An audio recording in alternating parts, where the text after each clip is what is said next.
Hi friends, అందరికీ నమస్కారం అండి. ఈరోజు స్పెషల్ అయితే మీల్ మేకర్ కర్రీ అండి. దీన్ని పిల్లలు మామూలుగా వండితే తినరు. దీన్ని పనీర్తో మిక్స్ చేసి వండితే చాలా ఇష్టంగా తింటారు. దీని రెసిపీ మొత్తం ఇవాళ మీకు చూపిస్తాను. చాలా టేస్టీగా ఉంటుందండి. పిల్లలకి ఇందులో మంచి ప్రోటీన్స్ కూడా ఉంటాయి. ఫస్ట్గా మనం ప్యాన్ వేడి చేసుకున్న తర్వాత కొంచెం ఆయిల్ వేసుకుందాం. ఆయిల్ అనేది కొంచెం ఎక్కువ వేద్దామండి, ఎందుకంటే ఇందులో నేను పన్నీర్ ఫ్రై చేస్తాను. ఇప్పుడు దాకా నేను చూపించాను కదా, పన్నీర్ పచ్చిదే వేస్తుంటాను. పన్నీర్ మనం ఫ్రై చేద్దాం. లైట్గా ఫ్రై అయితే సరిపోతుంది, లైట్ బ్రౌన్ షేడ్తోని. నేను వాడే పన్నీర్ అయితే అమూలు. తర్వాత పన్నీర్ సైడ్ చేసుకున్న తర్వాత అందులోనే అదే ఆయిల్, బ్యాలెన్స్ ఆయిల్లో ఉల్లిపాయల్ని ఫ్రై చేద్దాం. ఉల్లిపాయలు లైట్గా ఫ్రై చేసిన తర్వాత అందులో అల్లం వెల్లుల్లి పేస్ట్ యాడ్ చేద్దామండి. తర్వాత దీంట్లో మనం ముందుగా కడిగి నానబెట్టుకున్నటువంటి, ఇది వేడి నీటిలో కడిగి నానబెట్టి దాని వాటర్ పిండేస్తే అందులో ఉండే చిన్న స్మెల్ ఆడిపోద్దండి. చాలా ఫ్రెష్గా ఉంటుంది అన్నమాట మీల్ మేకరు. దాన్ని కొంచెం ఉల్లిపాయలతో పాటు బాగా రోస్ట్ చేద్దామండి. చూడొచ్చు కిందన ఆల్మోస్ట్ రెడ్ కలర్ వస్తుందంటే బాగా రోస్ట్ అయిందన్నమాట. అప్పుడే మనం కొంచెం సాల్ట్ కూడా యాడ్ చేసుకుందాం.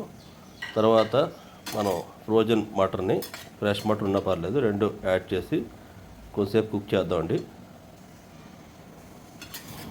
తర్వాత కట్ చేసి పెట్టుకున్న 2 టమాటీల్ని, చిన్నవైతే 2, పెద్దవైతే 1 అండి, అవి బాగా కలిపెట్టుకున్న తర్వాత ఇందులోని మన మసాలా కారం, వీడియో నా ఛానల్లో ఉంటుంది, లింక్ డిస్క్రిప్షన్ ఇస్తానండి. తర్వాత గరం మసాలా పౌడరు. ఈ మసాలా కారం వేస్తే ఇంకా జీలకర్ర పొడి, ధనియాల పొడికి ఏం అవసరం లేదండి. నేను ఇందులో కొంచెం ఎవరెస్ట్ది గరం మసాలా కొంచెం యాడ్ చేస్తున్నాను. చూడొచ్చు మొత్తం మసాలా కారం వేయగానే కలర్ కూడా చేంజ్ అయిపోయింది. దీన్ని సిమ్లో పెట్టుకొని కొంచెం కుక్ చేద్దామండి, ఎందుకంటే మీల్ మేకర్ అనేది హార్డ్గా ఉంటుంది. బాగా మెత్తగా సాఫ్ట్గా కుక్ అవ్వాలన్నమాట. ఒక 10 మినిట్స్ ఉంచుదాం. 10 మినిట్స్ అయిపోయిన తర్వాత దీంట్లో కొంచెం ఆప్షనల్గా ఉంటే సోయా సాస్, అదర్వైజ్ లేకపోతే అవసరం లేదండి. ఇందులోని ఇది కూడా ఆప్షన్ అండి, ఇది కొబ్బరి పేస్టు మీకు ఉంటే వేసుకోవచ్చు. ఉల్లిపాయ, కొబ్బరి కొంచెం లైట్ గ్రేవీ కింద కావాలంటే, అదర్వైజ్ ఇది కూడా ఆప్షనల్ మీకు.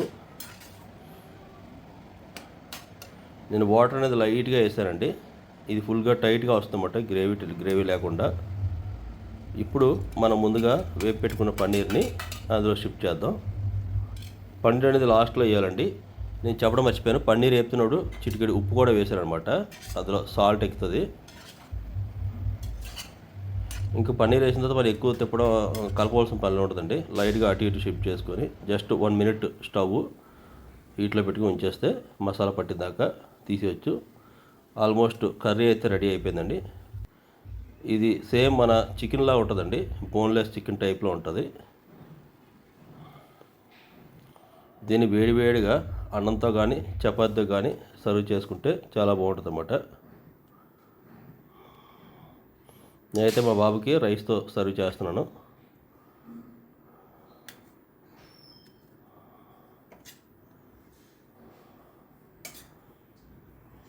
ఒకసారి మీకు చూపిస్తాను. పన్నీర్ అనేది నార్మల్గా కుక్ అయిపోద్ది. దీంతో కొంచెం ఫ్రై అవుట్ ఇచ్చానండి, వెజిటేబుల్స్. సాటర్డే కాబట్టి వెజిటేబుల్ ఫ్రై అన్నమాట. రైస్, వెజిటేబుల్ ఫ్రై, తర్వాత ఇది మీల్ మేకర్ కర్రీ. పన్నీర్ అయితే చాలా సాఫ్ట్గా కుక్ అయింది. మెయిన్ మనకి మీల్ మేకర్ బాగా కుక్ అవ్వాలన్నమాట, అది కూడా మీకు చూపిస్తాను. చూడొచ్చు చేత్తో కుక్ అయిపోయింది, అంటే చాలా పర్ఫెక్ట్గా కుక్ అయింది అనమాట. మటన్ అనేది ఆల్మోస్ట్ కుక్ అయిపోయింది. ఇలా మీరు డిఫరెంట్గా ట్రై చేస్తే పిల్లలు చాలా ఇష్టంగా తింటారండి. ఇది మంచి ప్రోటీన్ ఫుడ్ కూడా. ఇటువంటి మోర్ ఇంట్రెస్టింగ్ వీడియోస్ కోసం please subscribe my channel, support me.